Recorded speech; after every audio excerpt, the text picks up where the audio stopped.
We're good. Okay, cool. So the way I always like to start off is, obviously we spoke on the phone, but I reiterate everything. So basically what I want to know the things that are going on, the issues you're having, things you'd like to see stop. If there's anything that he doesn't do that you'd like to see him do, kind of just paint me the whole picture. I got my whole list. Oh, you do? Okay, Yeah. great. Sorry. I'm Just just grab curious. it. No problem. Feel free to start if you want, George. Well, there's the cats, Okay. which what we're doing at the moment is they're living out. So they're indoor-outdoor cats. They have a cat door, and before he came, they would spend most of their life indoors. Mm-hmm. But now they're spending most of their life outdoors, and so we're having to bring them in, sort of separate from the dog, like separating the either closing the dog off or Closing the cats off. closing the cats off. And, Yeah.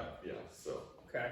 So So that's that. does he chase and bark and things of that nature? yes, right, yeah. Okay. Okay.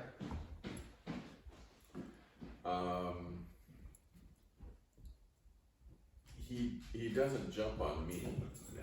but because I don't let him do it. Right. Peg hasn't quite learned how, Yep. not to let him jump on her. Does he generally jump on guests that come over? That's a good question.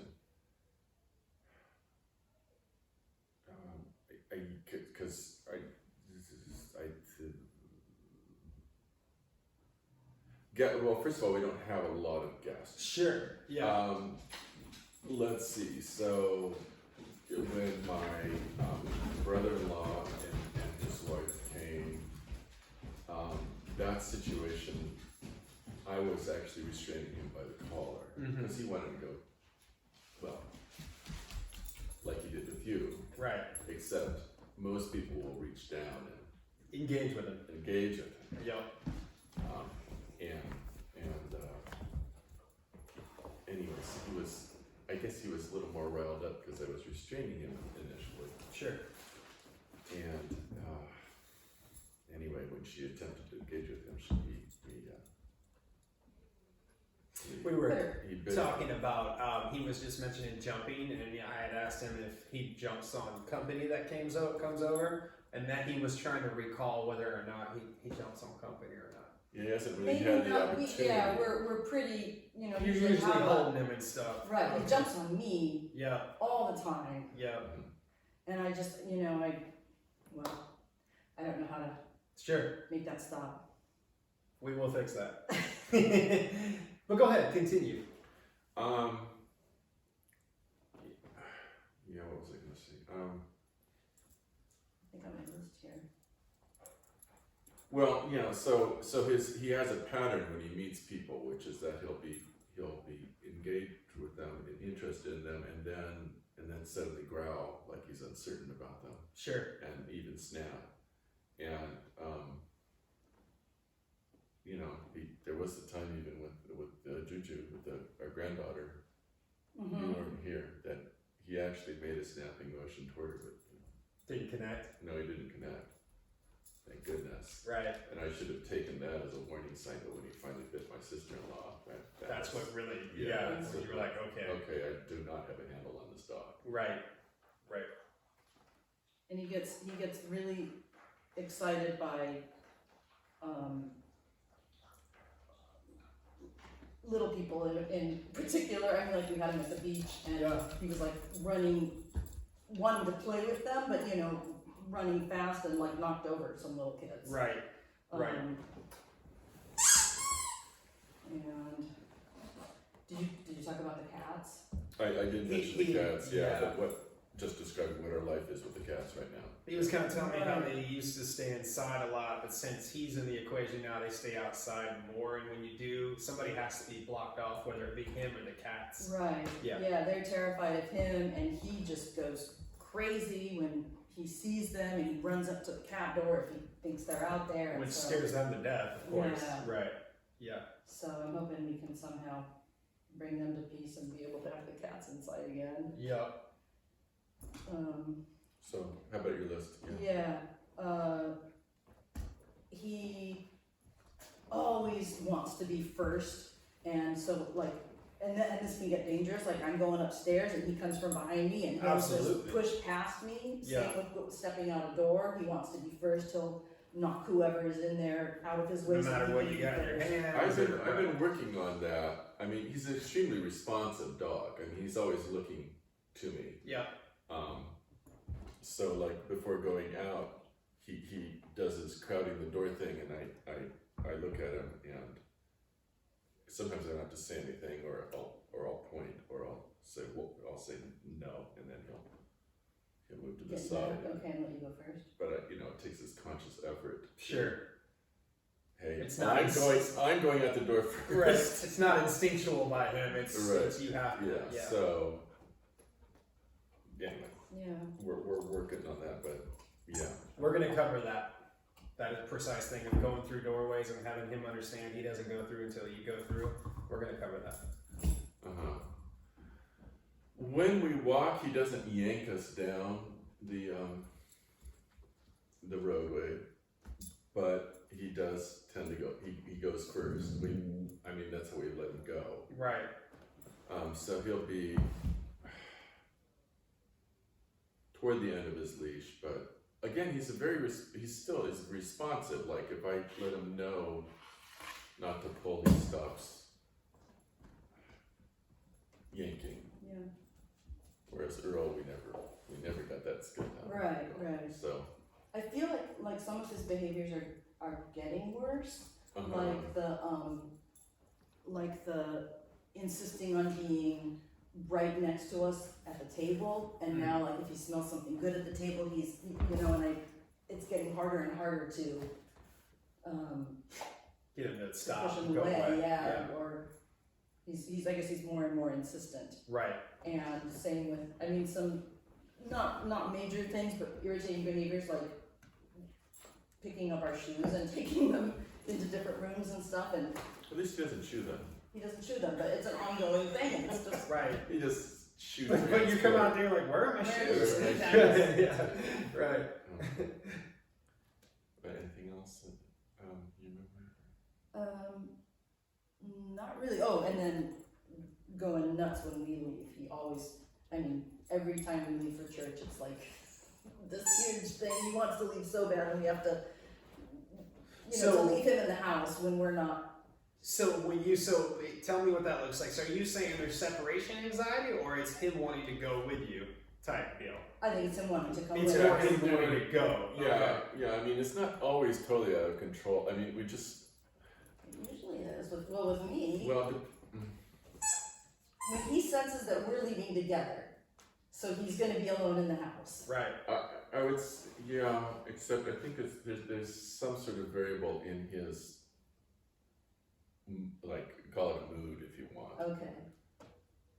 where, because there are other moods where I can say to him, I can snap my fingers and bring him back in the room and have him sit and say, okay, we're going now, And he'll be calm. and go, and he'll be calm. But there are other times Okay. when it's like you were Yeah. describing. Or he'll lose his mind trying to go. He'll lose his Yeah. mind trying to go with us. Yeah, okay. Mixed bag, essentially. So, Yeah. Okay. So I don't want to paint. Okay. Try to paint an accurate picture. Well, and maybe some of it is, because I definitely do not have as good of a handle on him as George does. Yeah, So he maybe I probably have it interacts slightly differently with both of you. Yeah. Yeah, he probably does. That's very common. Yeah. Yeah, I mean, and as far as his background, he came from a young couple, and he was clearly devoted to the woman, and a little afraid of the guy. And so when we first got him, like whenever I raised my hand to pet him, Yeah. he would shy. Okay. So there's something there. Like maybe the guy. Yeah. Trying to hit him, yeah. And there was another dog, another Aussie, who they were keeping, but they were getting rid of this one, and And the reason That's always fishy right there. kind of, yeah. Yeah. She said she didn't have time to devote to the dog, but so Right. why is she keeping the other one? Right. So some kind of unknown. Plus, but- he was malnourished. And we don't know if it. we maybe think dog, the other dog ate his food. Anyway. And nobody stopped it. Right, yeah. Right. Remind me how long you guys have had him. Since, what was it? 3 months. We got in the beginning of May. Okay. Yeah. So he's still new Yeah. to you guys. Yep. Okay. Right. So what generally happens with dogs, whether they're rescue dogs or whether they come from another home, there's this detox period for like the first month or two, right? And then they come more and more and more out of their shell and show you who they truly are. And I think that's what you're starting to get now, is you're now starting to see, he's getting comfortable, right? So now Right. he's starting to show you who he really is, and that's why some of these behaviors are seeming like they're getting worse, because he probably actually was that way, but now he's starting to show. It's very common, happens with almost every dog when I go into someone's home when they've adopted a dog. Yep. So it's good So you're he getting was- help right now. Right, Yeah. right. Yeah. So he was, he was particularly subdued when we got him. And Sure. That's Yep. kind of That's usually what describing. happens. Yeah. Yep. Okay. Once they settle in there, they're like, okay, this is a for real thing. Now I can be who I am, and then it starts to then they start to come out of their shell. Yep. Which is good and bad. Yeah. Okay. Anything else you guys want to make me aware of before we get started? It's not speak now or forever hold your peace either. Feel free to. Well, again, I mean, I would be really happy to get to the point where our granddaughter could toddle around and. Without you being concerned. Right. Yes. Cat 6 as well. I mean, after he bit, Kimberly, we got a soft muzzle. So when people came visiting yesterday, Yeah. we had that soft muzzle on him, How did that go? and that worked well, actually. Okay. And then after they'd been here for a while, we took it off. He got fed. Maybe after the excitement was. They had worn off. Right, but Yes. they had gotten the message not to engage. Sure. Okay. As our guest, so. Okay. Because we were afraid of that. But while we were sitting here, he just kept walking around, right? You mean yesterday with Jen? Yeah. He was going in circles. He was is what going I in was saying? circles, yeah, right. Just, Yeah. He Which was is- trying to get somebody to pay attention to He him. was That's what he was trying to do. exactly, Yeah. yes, right, yeah. Yeah. I only have one more thing on my list, and it maybe isn't even relevant, but it's irritating. He, when we take him out for a walk, or really anytime, he wants to mark everywhere, and he'll just do a little tiny squirt of pee everywhere, and Yeah. not just like empty his bladder. Probably even lifts his leg and nothing comes out at times would be my guess as well. Or Because just that's the what tiniest that's little what I bit. see as well. Yeah, with a lot of dogs. Yeah. Okay. No, that absolutely can be fixed. Yep. Cool. Okay, so here's what we're going to do today. So what I'm essentially going to teach you to is specifically what he's looking for in a pack leader, okay? So in most people's homes, dogs view themselves as pack leaders in most homes. And the simple reason why is because in most homes, humans are not looking like a pack leader to the dog. This whole pack leader thing has got really, the whole perception of it's got really blown out. People think just because they have a strong personality and all that, that I'm automatically a pack leader. That's not at all how it works. There's specific things to do and not do. And the fact of the matter is most humans have no idea what those things are. So in turn, in most cases, the dog takes on the pack leadership role. In a human world, though, whenever these guys hold that title, things are always going to be out of balance, right? And you're encountering some of the out of balance things. So in our world, we can't have them as the pack leader. And it's not because we look at them as less than, but it's because of what I just said. Things are always going to be out of balance, right? Biting somebody, jumping on people, all these types of behaviors. So what I'm going to do is I'm going to teach you those things. What he is looking for, the things you need to do, and the things you need to not do. So these guys are 98.9% wolf DNA. Now, the last thing we think of when we love on these guys and we hug on them is wolf, but their brains still function in those ways. They still believe in the pack mentality and they still believe in the hierarchy. So when we adopt a dog and we bring a dog home, the first thing that dog does is decipher who's their pack. So in his case, your two are his pack, okay? So once that's figured out, the next step is, well, who's the pack leader? And as we just talked about, the dog takes on the role most of the time because the humans aren't doing things, right? So there's two types of dogs in this world.